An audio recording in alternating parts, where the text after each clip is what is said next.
Hey guys, it's Holly from The Run Experience. Today we are at Midline in San Francisco, and I am going to tell you how to run properly on a treadmill. I'm going to show you how to properly set this thing up, get everything dialed in for optimum training, and also give you guys some tips on run form and everything to make the most out of your time on the treadmill today. Okay guys, so before I get into the specifics of the treadmill and how to set it up, I want to talk about the benefits of it versus running outside. You know, sometimes it's not always our choice to be on this thing, but there are a lot of good reasons why you should be. First one being, it's a great place to be if you can't be outside, if it's dark or cold out, if you don't want to run alone, something like that. This is always a good place to go.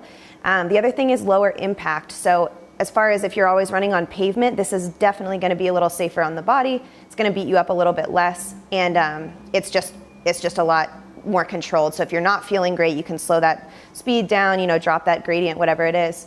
Next, it is awesome for focusing on your form. So if there's, you know, a lot of stuff outside, you know, there's cars going by, there's people to look out for and everything, you're not totally focused on how you're running. So on the treadmill, you can actually really hone in on your feet, on your upper body, like how are you running and how are you running well? So that's a good place to focus on that. And lastly, if you are running in an area or surroundings with no hills, but you're maybe training for an upcoming race that's going to be up a huge mountain, this is the place to go. You don't want to run flat all the months leaning up and then you get to that race and you have 2,000 feet to climb. So this is an awesome place to up those hills, get that interval training in and everything else. Let's get into the specifics of the treadmill. Okay guys, so I want to get into the logistics of how to set up your treadmill. A lot of you maybe have just jumped on a treadmill before and just hit the speed and kind of took off without really knowing what your plan was or how to adjust it if need be. So today we're going to get into the specifics of how to optimally set up your treadmill.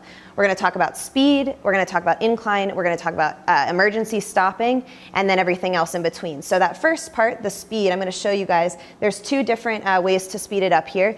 On this treadmill, you can do it just manually by cranking it all the way up, but on a lot of the new treadmills, you can actually hit the number that you want to go to. The speed is going to be how many miles per hour you're running. So I'm going to start here. I'm actually going to show you guys on this little speed buttons here. We're going to go up a little bit. This is going to go up gradually, so by 0.1 each time, but if you hold that down, obviously it'll go up faster. As far as starting on a treadmill, always start with a walking pace. You can just get comfortable there, feel what it's feeling like, and then go from there.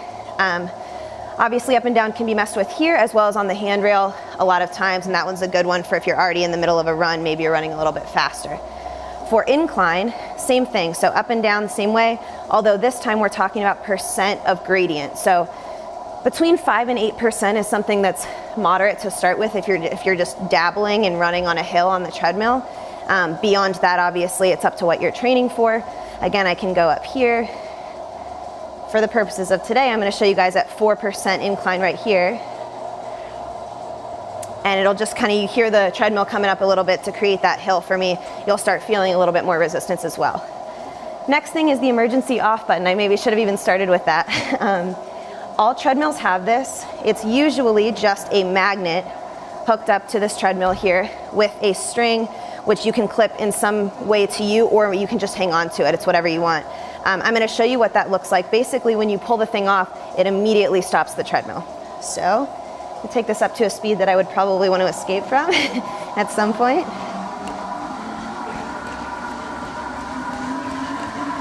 So say I'm just running right here, everything's going okay, but all of a sudden maybe I start to get super out of breath, or my ankle starts to have this shooting pain through it or something. I can just rip that emergency stop off, and you see it safely takes me to a stop without throwing me off the edge of the treadmill there. So that was an example, not a dangerous one, but it could be, so it's always good to know where it is. We'll start this thing back up again so I can show you. Once this goes back, good thing I've never had to use this before. That, as long as the magnet is detached, it will not go anymore because it's assuming you've flown off the back of the treadmill. So, all right, we're going to crank this thing back on. And so those are the three things, or the two things that you can mess with, and then the one thing that I want you for sure to know where it is: speed, incline, and the emergency stop. Okay guys, the other thing I want to talk about is how to get on and off this treadmill, assuming it's not an emergency stop. There's two options for this. You've got your straddling the sides, so you can really just jump off and on the treadmill as you want without adjusting the speed. The other option is going to be gradually bringing that speed down to a stop safely. So I'm going to show you both. Let's do that first one. We'll just do the gradual slow down. Take it up here. Just running just under a 5 mile an hour pace. Say I want to stop, I can just hold this speed button down. It'll take that down for me until I'm comfortable to walk and then go all the way down to an off if I want. Let's go with that second one. I'm going to run a little bit faster and show you what it's like to just jump off to the side mid-run. Take this up.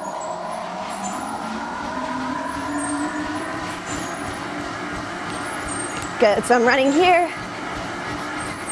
Maybe I get a little pain in my ankle, or maybe I feel a little bit out of breath. I want to just jump off quick. Put my hands on the rails right here, and then just jump off to the sides while the belt keeps going. If I want to jump back on this thing, same thing, but very much controlling my legs as I go. Keep my hands on there till I feel good, and then keep running from there. And off. And that is how you get on and off the treadmill. All right, guys, the final thing I want to talk about today is going to be run form. So how can you use this time on the treadmill to really focus on making your running better, especially for when you then go outside. So I'm going to kick this thing on again, bring that speed up. And all I'm going to do is just basically talk about a few things that I want you guys to think about while you're on this. We'll go at kind of a nice moderate pace so I can talk to you while I'm doing it. So I've got this just over a 5 mile an hour speed. Once I'm comfortable in here, I'm going to start taking notice of things. So are my feet pointing straight ahead? Are my toes turned out, or are they tracking right in front of me there? Are my hips sitting back, or am I pushing them forward? That's what you want to for sure be thinking about here, especially if you're going up a hill. The other thing is a nice relaxed arm swing, but also one that's giving you some power. So crossing in front is not really doing anything, it's taking it away. But if we can keep those arms straight forward and back, that's perfect. Lastly, our head and chest, we want nice and upright. No leaning over or looking at the treadmill, that's not really doing a lot for us, so everything nice and tall. And those are the things that you really should be focused on here on this treadmill. Let's slow this down. The reason we like these things is that there's nothing else going on. Like I said, there's no cars to look out for or people to be aware of around you. So in this situation, even I have a mirror, I can check out what's going on. Am I totally falling apart? Are my feet everywhere? You know, this is a really good time to hone in on those things and adjust the speed to allow you to focus on those. All right, guys, so I know that running on a treadmill can be totally monotonous sometimes, and you know, it feels like 5 minutes is 5 years or something, but there are a lot of ways to break it up, and there are a lot of things to focus on, and you can actually design your treadmill workout to match those needs. So all those run form tips I just gave you, feel free to break them up as separate workouts. So maybe one day you're focusing on just keeping your feet straight, you know, always checking in on that. Maybe the next day or the next time you're on that treadmill, you're working on your arm swing. Can you keep that nice and consistent? Give yourself time to address these things. So I know it's hard to kind of do it all at once, you know, and just try to be a better runner, you know, in 5 minutes. But if you can break those things up, it's a good way to go. The other thing is how you run on this. You can break it up into intervals for speed, hills, time, walking, jogging. You can mix things up so that it doesn't feel so redundant the whole time. And lastly, if you want to do a long run on here, give yourself some music, listen to your favorite podcast. Some people like to watch TV on here, but you can zone out, and that's not always the great way to go. But you know, spend that time, you know, just getting the miles in. This is always obviously benefiting you, and you're on there for a reason. So break that run up how you need to. Use these tips, and hopefully you will like the treadmill a little bit more. Guys, if you are looking for more ways to train with us, we have an awesome 2-week quick start program. It's free for you. We have a bunch of run workouts in there, some mobility stretching tips for before and after your run, some injury prevention guidance there, and of course some awesome strength workouts for you. All you have to do again is click that link at the end of the video, put your name and email, and we will send those to you. If you liked this video, make sure you hit that like button down below. Any comments or questions, something about the treadmill didn't make sense, or maybe you have some kind of question about, you know, the workout or anything I gave you today, make sure you drop that in the comments below, and make sure you subscribe to our channel. We have new videos coming out every single week. We want you to see them, so make sure you do that. And I think that's all I have for you guys today. I'll catch you in the next video.